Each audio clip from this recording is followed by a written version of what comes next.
What is up, everybody? Welcome back to the Eclectic Beard. So this go round, we'll be looking at the animated history of Iceland outside of the UK and seeing all of Europe. I think the one country that I'd love to take and go to before I see any of them, to be honest with you, is Iceland. And it's only because every picture I've ever seen of Iceland is absolutely breathtaking.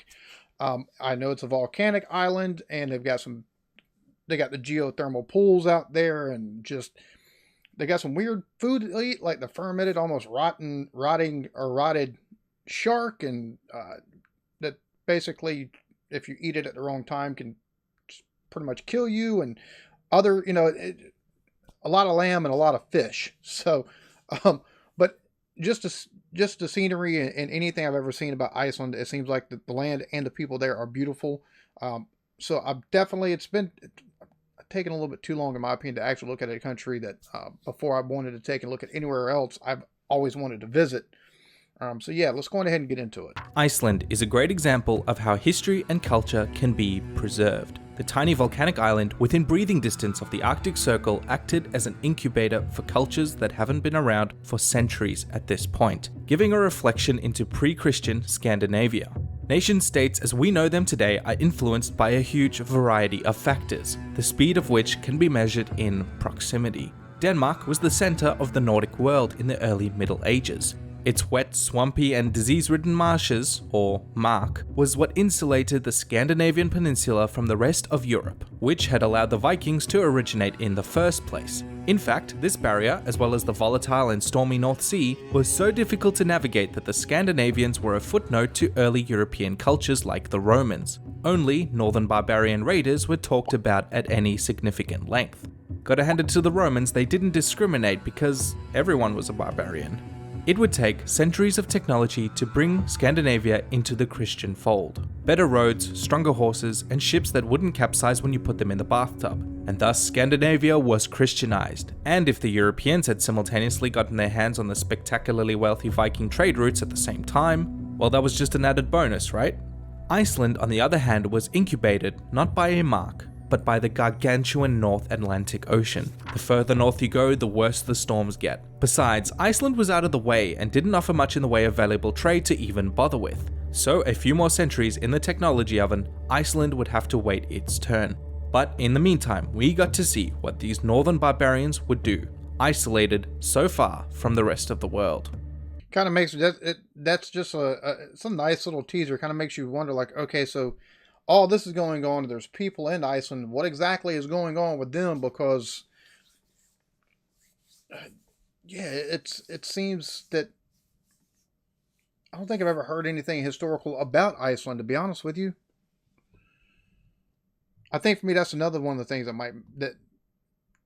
one of the other reasons why for me it might be so intriguing, other than just an absolute beautiful landscape that it has. During the Viking Age, also called the early Middle Ages before it was cool, the Scandinavians ruled the trade on the northern part of the European continent. The trade was financed by raiding, or Viking. It wasn't long before these raids ventured outside of Scandinavia into pre-existing, yes, let me say that again, pre-existing trade routes, bringing back valuable wealth to Denmark, Norway, and Sweden because nothing sells quite like stolen Christian treasure. Eventually, the Vikings themselves were forging new trade routes in faraway unknown lands, exploring beyond their icy Scandinavian fortress. And the direction of this exploration was often determined by which way the prospective nations were facing. The Swedes went north to Lapland and east to what is now Russia. The Danes went to the British Isles and mainland Western Europe. But as far as the Norwegians, heck, all they had was a whole lot of ocean near where they were. There must be at least something out there. Hey look, some islands. And there was, the Faroe Islands. Barren for most of its history, was discovered en route between Norway and Ireland. Settled by the Vikings and used as a trade post for further Viking raids, along with Orkney and Shetland, the Faroe Islands became an important link to great wealth over the sea. Just try not to get lost getting there. One fine day, a Viking got lost getting there and found himself sighting an island he was certain he'd never seen before. "There must be humans there," he exclaimed. "Look at all the smoke from the campfires." Not realizing that volcanoes are more than capable of producing smoke without human habitation. Iceland is the land of fire and ice, literally, originating as a series of volcanoes in a fault line exploding its way out of the Norwegian Sea and cleaving itself into its ragged and barren landscape. There is some evidence that the Norse were in fact not the first settlers of the island, who may have been Gaelic monks from Ireland, but they didn't stay, presumably because it's bloody freezing. But as for the Norwegians, who were all too familiar with living in a frozen wasteland, to them it was absolute paradise. This place is beautiful, isn't it? So Norway, Norwegians were the first ones outside the Irish priest, apparently, to be there. Okay. So disregard what I first said. I shall call it Snowland. Alright, let's go home, it's freezing. Not long after, another sailor, Guthr Svarvason, also accidentally landed on the island. This place is beautiful, isn't it? I shall name it Guthrshami, after myself. Alright, let's go home, it's freezing. Finally, a third sailor, Rafna Floki Vilgetherson, sailed to the island on purpose this time. These names sounds like somebody's trying to clear their throats. Not trying to be rude to any Norwegians that might take and watch this, but yeah, that's exactly what it sounds like. This place is beautiful, isn't it? Huh. There's an awful lot of ice here. And so Iceland was born. News of this land filled with plenty of timber, ivory, and fish spread quickly in Norway.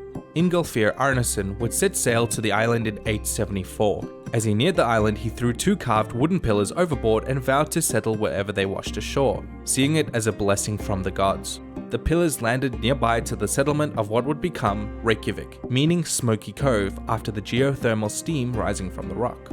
Just as a side note, remember this guy? Well, that's pretty cool. Reykjavik means Smoky Cove, and it's due to the Okay, that's pretty cool. That's pretty cool. Again, that's one of the reasons why I want to go. The thermal pools that are there, and it's beautiful, but also it's a harsh environment and stuff like that. Stuff like that's beautiful. At least what I've seen in the pictures, and the hardiness of the people that live there.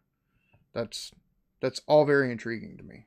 According to legend, he had a crew member that escaped when Guthr left for Scotland, and some believe that he and his slaves may have in fact become the first permanent settlers of the island. We will probably never know for sure. Ingolfr's settlement was by all evidence a very difficult life. The winters were harsh, livestock kept dying, and his Irish slaves killed his brother, for which he in turn pursued and killed in retribution. Which is, a great start.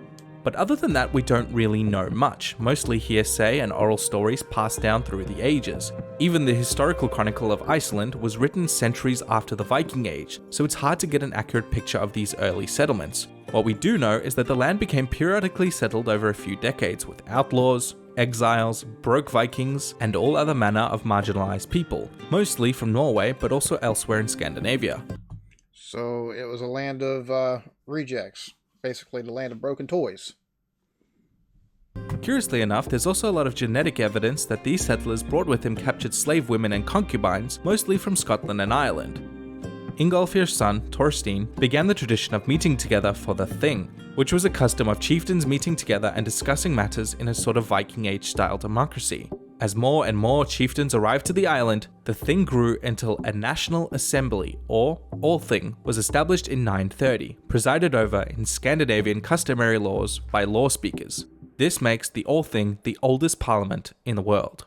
From there, Iceland would be home to all sorts of interesting characters. One of these was an extremely volatile Viking named Thorvald Asfaldsson, who was expelled from Norway for murder, whereupon he and his family settled Iceland. The apple, as it seems, doesn't fall far from the tree, as was the case with his son, Eric the Red, who was then himself expelled from Iceland for murder. He used his exile to discover the island of Greenland. So, his dad was expelled for murder, and then his dad goes to Iceland, and Eric the Red is expelled for murder.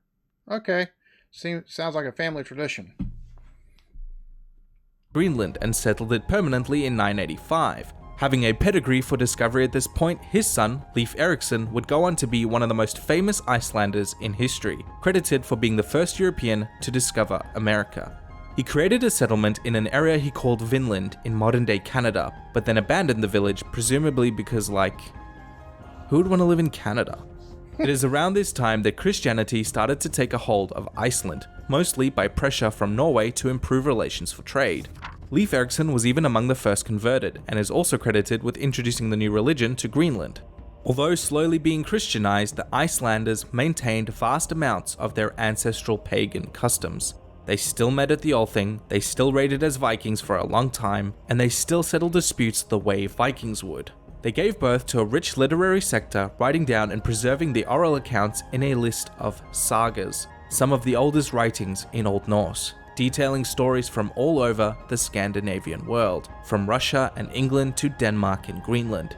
It would not be long before Iceland became a bit of an aristocracy with power concentrated in a few prominent families, which sounds awfully familiar. Norway carried favour with one of these families, the Stirlings, who defeated all other clans on the island and brought Iceland under Norwegian suzerainty. But power still largely remained with the Althing and the increasingly prominent clergy, which wasn't an entirely bad thing because Christians love fish, and boy did Iceland have a lot of fish. This would become ever more important as crop yields were very difficult in the extreme climate. By 1380, Iceland became part of the Danish-led coalition of the Kalmar Union, which you'll remember from the episode on Denmark. But the Kalmar Union, as you'll recall, eventually ended up splitting in two, and Iceland remained in the half of Denmark-Norway, where they eventually gave up almost all of their autonomy under King Frederick III, which really sucked when Barbary pirates raided them for slaves in a weird twist of irony. I always thought that slaves came to Iceland, not from Iceland. The union with Denmark also had a couple of other little side effects. Christian III imposed Lutheranism on his subjects, which started a war with the Catholic bishops who Ooh. And Lutheran is considered is a Protestant religion, as a Protestant denomination.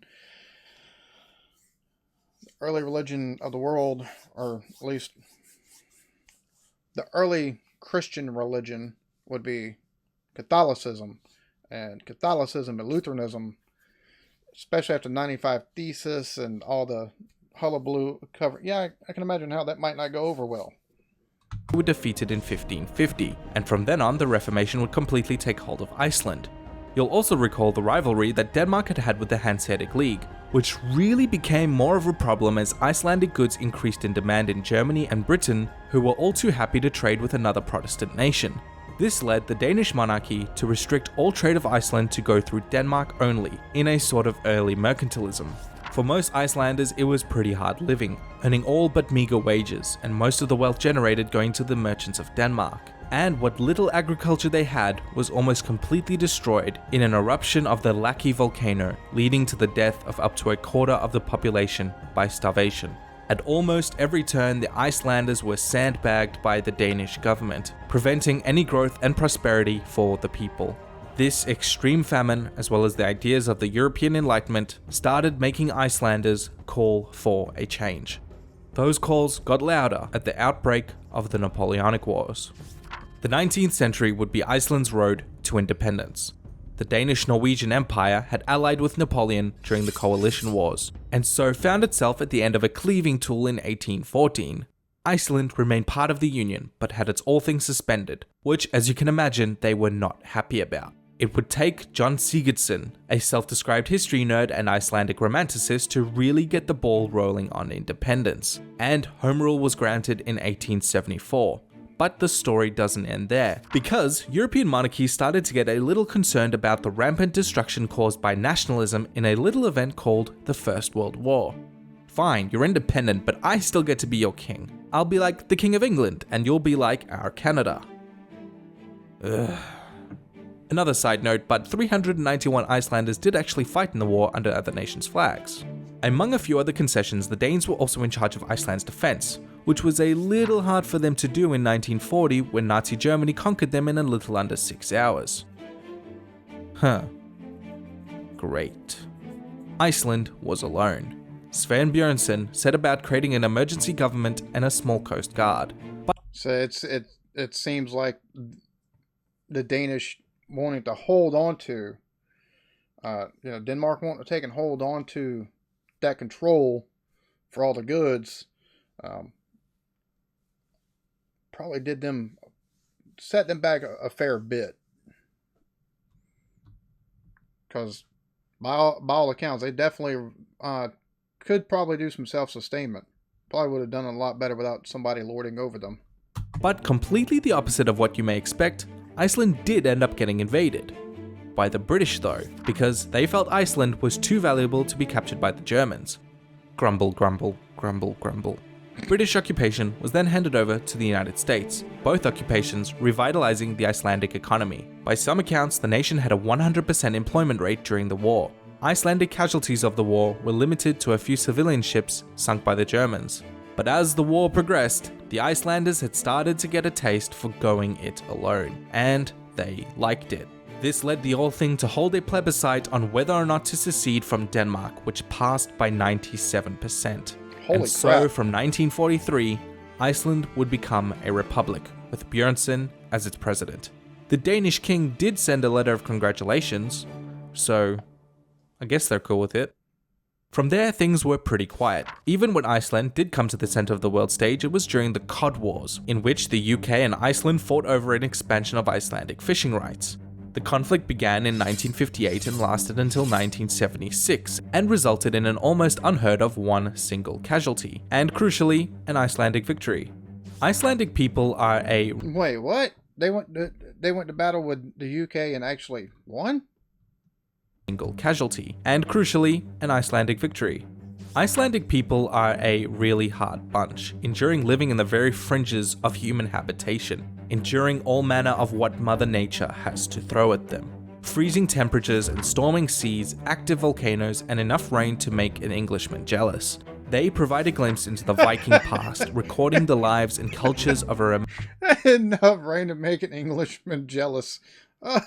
That's funny. I don't care who you are. That's pretty funny, because all I hear about is the I do hear about the sunny days, but there seems to be a whole lot of gray skies and rain. romantic bygone era, being so insulated from the rest of their world by geography and by foreign rulers that it's not surprising how much of an isolated dynamic they developed. Icelandic is even the closest living language to what the Vikings spoke, and with some practice they can even read those old sagas without much difficulty. As an island in the relative middle of nowhere, they have thrived into the modern age, and it's all thanks to that spirit of endurance. And we can learn a thing or two from them, like this series, Life on Fire, which you can watch over at Curiosity Stream. There we have it, the animated history of Iceland. I will definitely be looking at more of Iceland. At some point in time, I plan on going over to Iceland as well. I've always wanted to see Iceland. I've always wanted to take and just... I don't know. I think it's because everything I've ever seen, it's not only does it look like it's harsh because of the weather, the frigid temperatures and everything that happened there, but also it's just they're very hardy people. They've had very I don't know. It's just always been so intriguing to me. I think just because of how isolated it is and how they still, they manage to thrive and survive. And yeah, you got the volcanic activity and stuff like that happens, the geothermal pools, but just the views that you see, pictures and stuff like that, or any video on Iceland, it just looks so beautiful. So I definitely plan on getting over there at some point in time in the future. That being said, I hope you enjoyed this. Hope you might have learned something. I know I did. This actually whet my appetite a great bit. Y'all be good to each other. Love yourselves.